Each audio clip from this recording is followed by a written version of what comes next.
What is going on? Hey, it's my favorite time of the year.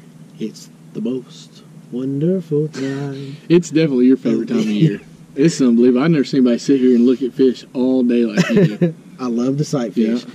And today we're doing the Guys Network. I got my boy Ronnie Kelly, East Texas, absolute hammer when it comes to bass fishing. And we're going to talk about how to catch them while you're looking at them on today's episode of the Guides Network. There's a little love making in the air, if you know what I'm saying, huh? You know what I'm saying?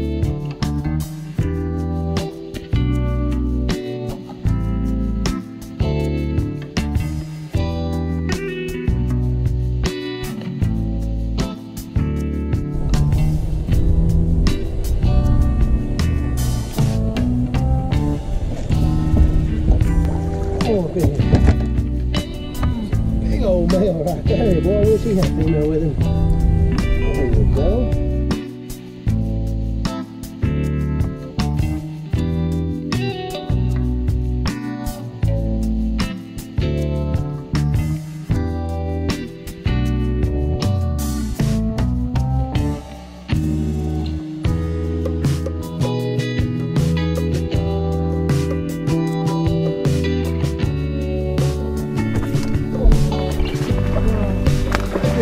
Hold on.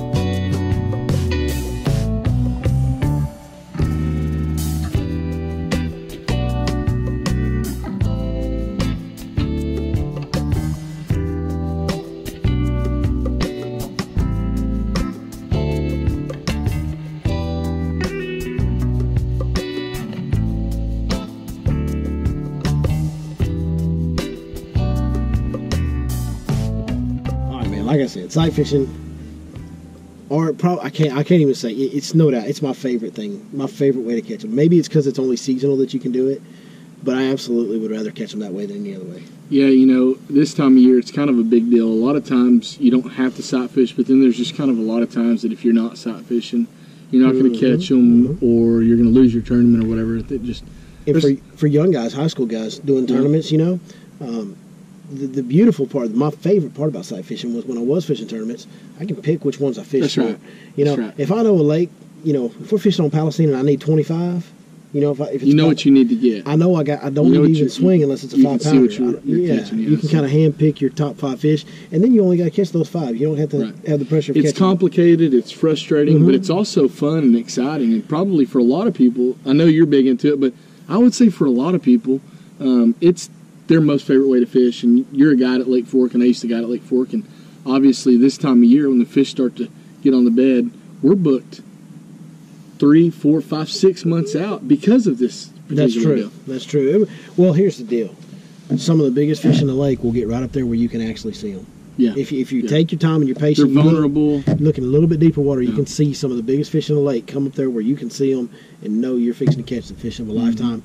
And that's a once-in-a-lifetime experience for most people that come on guys trips, and I think that's why. So here's the deal. We're going to try and break it down, guys. We're going to try and help you guys talk about everything from boat positioning, how to read the fish's behavior. We're going to try to give you every detail we can. There's a lot to it. There's a lot to it. It's complicated. It's simple, but it's complicated at the same time.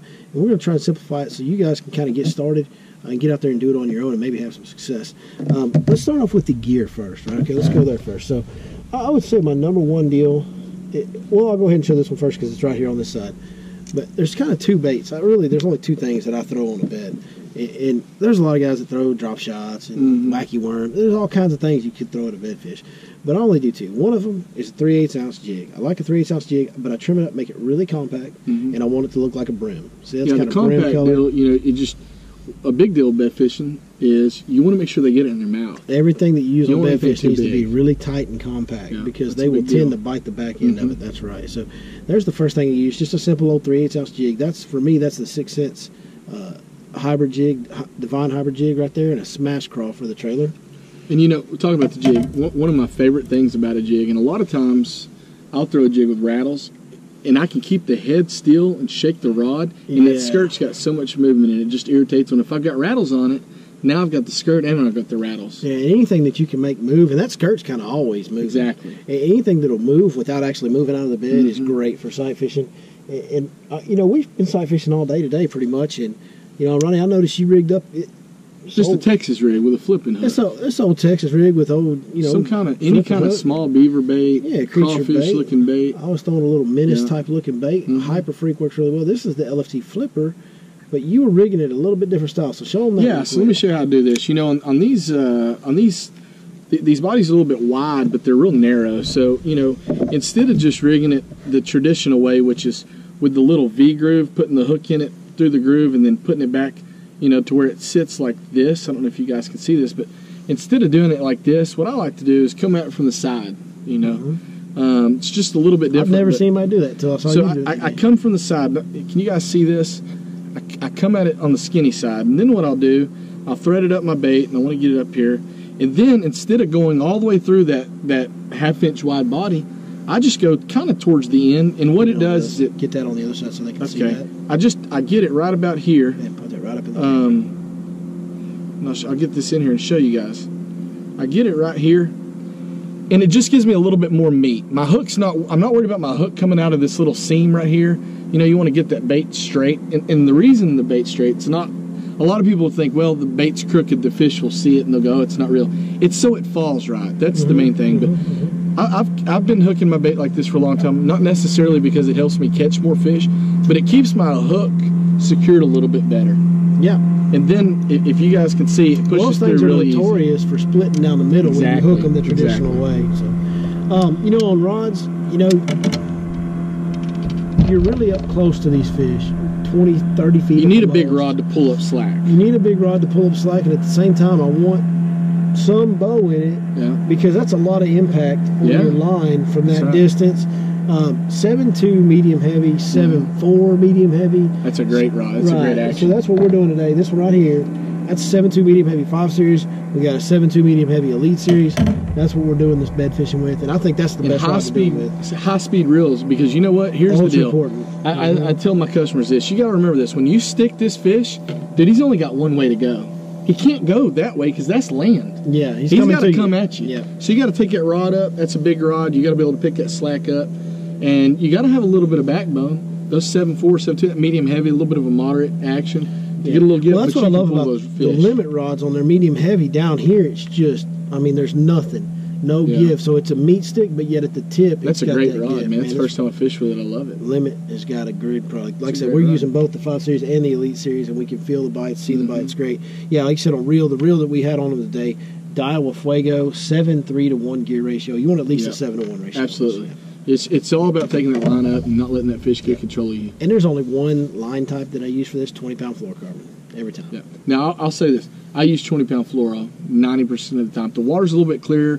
If I'm fishing a high-pressured lake, now I'm talking to the tournament anglers. For the East guys Texas, it's 24, but somewhere else maybe not. Yeah. For where we're at these kind of swampy lakes, Silty. Lake Palestine, Lake Fork, these guys like that. These lakes like that, they've got timber in them. They've got laydowns, reeds everywhere. You need something pretty heavy. I'll even go to braid a lot of times on big fish, but you definitely can go down and you can throw that Texas rig. We're kind of talking about bait and stuff. You throw that Texas rig on a spinning rod. Yeah. When it's pressured, if you guys are fishing tournaments and you're in some clear water lakes in the Metroplex area or something like that, you can go down to a small Texas rig or a small shaggy head and use a crawl bait on that 10, 12, 15-pound line and kind of finesse them a little bit, and I know you'll probably agree with this, but we're sitting here talking about some different baits we throw, and I'm going to tell you, the bait you throw really doesn't matter. It needs to be a couple things. It doesn't matter. It needs to have some moving appendages, and it needs to be short. It needs to be compact. Other than that, guys, literally any brand, there's no brand that's better than another, and I hope my sponsors don't kick me off that. No, it's a confidence deal, man. Here's the deal, man. It doesn't matter because it's so much more about reading that fish's behavior, and let's go ahead and segue into that now. That's what it's all about. What that fish's attitude is, you understanding that fish's attitude, knowing how hard you can push him, how fast you can catch him, and if you're going to have to take your time. And for me, it starts as when I first see him. The first time I begin to break that down.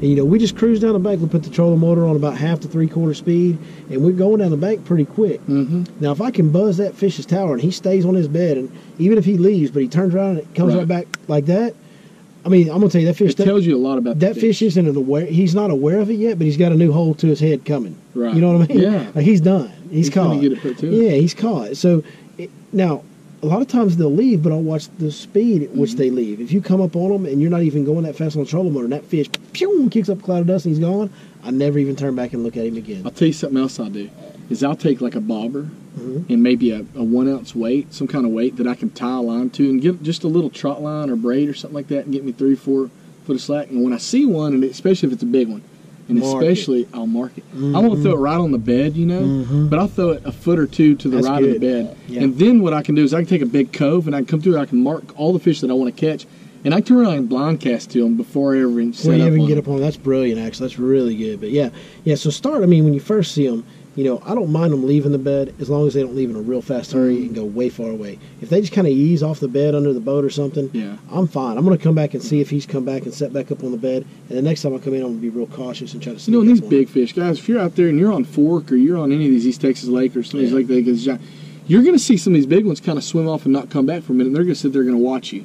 That's why it's important not stop. You know, don't stop. I tell people don't run up to a fish and hit the brakes. Keep going. Let them think that you're running out of sight, out of mind. Let them think. And then the next time I come in, like I say, be real cautious. Turn the trolling motor down. Get as far away as you can get and still see that bed. Maybe see a shadow. If you got power poles, dropping down. If not, some of the biggest fish I've ever caught off the bed, I haven't been able to see the fish. I've just been able to see some sort of a bed. And I get it in there, and they've forgotten I was even there, and they bite it on the first pitch. 100% agree. And that's the way I want it. 100% agree with that. That's absolutely true. So, well, that's really good. And then now let's talk about reading their behavior once you're set up on them. So once you're set up on them, and we're going to kind of, there's actually one. There's one right there, and we're going to show you guys here in a minute. Ronnie's going to get up there, and Ronnie's going to catch this fish because this fish is real. She's on. She's on. So Ronnie's going. I mean, you know, I guess you never know for sure, but odds are Ronnie's fixing to catch this fish. So we'll show you that, but you know. Always pitch past the fish. Never throw it right on it. That's one of the worst things you can do. That's a big deal. The worst things you can do is dive bomber. You know, if you make that pitch and you feel like that pitch is going to be short or maybe be on it, man, stop it and jerk it. Get it. Yep. Don't let it hit them right on the head. I've got a saying that I've always used. A bad cast is the same as no cast. That's a good saying. You keep that bait away from them and you know, bombing the fish. You know, you don't want to do anything to spook it. You want that bait to go into that bed as natural as possible. Yeah, you do, and like I said, I always try to get it past the fish, and then as you're working up to, when I make my first few pitches, I want to work that bait. If I can, I want to pitch it to a line and work that bait to where it's going to go, just with as close as I can, but in front of their head. Right. I don't want to hit them at first. I want to work that bait and get it to where it slides up right in front of them and see if they'll come into it. It's important. See, and that's part of me reading their behavior. You know what I'm saying? So when you get that bait in front of them, they'll come up to it, and now you've got them. If they back off, you know you got to be a little tender with this one, right? So you're going to have to tease her into coming in, get her a little more locked in before you get aggressive with her. And then once I've got her to where she will come to that bait a little bit, when she'll nudge forward and nudge on it, now where I want to throw that bait is I want to throw it behind her good ways, and I want to try to work it up to what I call her ear hole. It's a lot like picking up chicks at the mall. The ones that are real aggressive, you can just run right up to and throw your game down. Yeah, that's right. It's the ones that you walk up to and they back up. You just got to take a little bit more time. That's right. Yeah, you might be able to walk up to one and be like, "Hey, you want to hang out tonight?" And then some others. But you got to be careful. There's 14 malls I'm not allowed at anymore because of the same deal. It's a big deal. I mean, some of you might have to ask if they want some cotton candy or something. I've taken my bed fishing tactics to the Tyler Mall, and now I'm not allowed back. So I don't know. My wife doesn't know, and I don't want my girlfriend to know. Wow, I forgot what we were even talking about. Oh, yeah, working it into their ear hole. Gill plate. Is that what you find, too? You try to work it right into the side of their head? You want to get right in front of their nose. You know, bass don't necessarily always have to run up and grab it. A lot of times they can just suck it in. So I want to get it as close as possible to their nose. Do you ever try to specifically target hitting them in the side of Yeah, absolutely. I'll get it right there. And what I like to do is I like to start this whole cat and mouse game. I feel like if I can get them to kind of chase it a little bit, then they're it puts the ball kind of in their court. They feel like they're trying to get me and not the other way around. So if I can get them to be the aggressor on the deal, then instantly I'm winning this battle. Right. So I'll get up there and I'll try to hit them, especially if they're not paying attention. I'll hit them. And if I can get them in the gill plate once or twice and it gets their attention, now if it runs them off, I back up and do something a little different.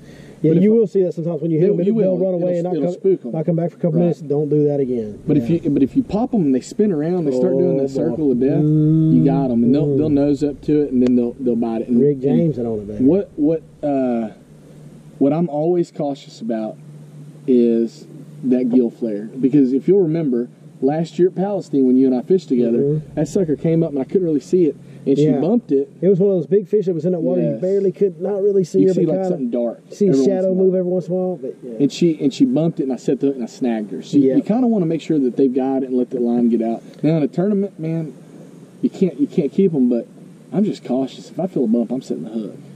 Yeah, I mean, I used to be that way. I've gone more to I feel like once I've got that fish locked in, at some point she's going to bite it and carry it. And I kind of wait till they do that. A lot of them will. You know, not all of them. Some of them just bite it and spit it back out. Some of them big girls will never put it in their mouth. They'll hit it 30 times and they'll never get it in their mouth. Or they'll bite it and spit it right back out. Yeah. Well, if you don't set it as soon as they bite it, you never get a chance on that fish. And maybe I missed some of those, but I'm very cautious to try my best to not foul hook. Right? I mean, you're going to foul hook. You're not going to do it often. It's not something you want to worry about, but it does happen. It does happen. So, man, hey, I think that's it. You ready to catch a fish? Let's catch it. Yeah, you got to get it all the way in the brush, don't you? You're going to pop that one way past her and start over. Oh, she bail out all the way. Okay. All right, so you got one. You can see it now a little bit. Is she bite already? No, that was grass. And now she's in. Oh yeah, she's locked in. So she's nose back into the bed. Now she swam out a little bit right there. I just saw her. She just cut out to the left. All right, we're good. I got her. Okay, she coming back in already? Okay, so we can see this fish. She's coming into the bait. She's wanting to bite right now, like right now. It's a pretty good fish. She's pretty long. She might be like a long, skinny 4-pounder. It's kind of hard to say exactly till you get them out of the water. She's coming in. Here she goes. See if Ronnie can get her right here. She stared it down. It's so much fun. It's such a mental game. You're playing with these fish. You're trying to read their personality and irritate them. And you can, some you can push and some you can't. And Ronnie's swinging on every piece of grass right now. Yeah, I can't. She's when I pitch in there, she gets into the grass and I can't see her. Yeah. Oh, you're right on her head there, Bubba. Oh.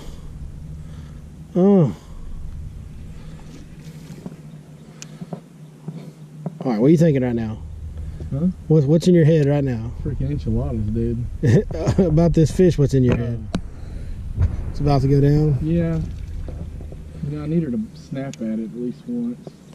She's not moving. I mean, she's locked on. I just got to get her to actually bite the bait. I'm just snapping at it. Snap.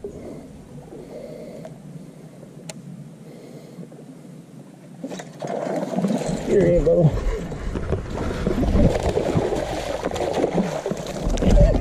Coming at you, folks. That's a good fish, dude. That's not a bad one. I got her in the bottom of the lip. Inside the mouth, though? Oh yeah, it's in her tongue. She kept licking on it. She kept licking on it. Hold that up for the folks at home right there. 3.5 pound fish. That's a good fish right there, dude. That's not bad. All right, buddy. Let her go back to doing her deal. Well, there you go. I know you guys couldn't see every single thing that was going down right there, but that fish, he would throw it in there. As long as she would stay, we knew we had her, right? Yeah. So she would just stay, and he just kept pitching right over. He would pitch 6 inches to a foot past her. But yeah, man, that was an awesome deal to watch that go down. And I know, like I said, y'all can't see in the water down there, but and there's no way to get underwater footage in water. This water's not clean. It's not by any means. So hope y'all enjoyed that, because that was a pretty good example, man. Throw it out there, get it done. Just get her riled up. But man, that was a great job, dude. Good job, brother. Yep, thanks, man. Hey, you can't say we don't put it out there on the table. No, this is it. I mean, that was real time showing you exactly how it goes. That look, she's back on the bed already. So man, good job to you. That's putting your money where your mouth is, throwing in there and catching one on the spot like that, and found a good one that was locked in. And man, I hope these tips helped you guys today. I know sight fishing is one of my very favorite things to do. I'm addicted. Very addicted. I am very ill vouch. Very addicted to sight fishing. I enjoy it. You know, I just, after guiding so long, it's tough when you got 3 people in the boat. It is. And you're trying to let every other person catch a fish and that sort of deal. So. But I enjoy it. I mean, I'm glad we came out here. Yeah, we had a good time today, and we even did some of this last year, a year ago. Yeah, we're just going to make this an annual ritual. Yeah, dude. That's right. So, hey, hope you guys enjoyed it. I hope this will help you get out there, get after some of them bed fish. And hey, if you like this video, hit that thumbs up. If you want to see more, be sure and subscribe. By the way, the gear we're using linked right below in the description, so go check that out. Some on yourlakefortguide.com. Some on some on 6centslures.com. And if you're going there, be sure you punch in the code Your Lake Fork Guide for a 10% discount on all orders. I think I got it all in. Did I pay all my bills? I think I did. So. All right. I guess there's only one thing left. We'll see you next time, right here on Your Lake Fork Guide.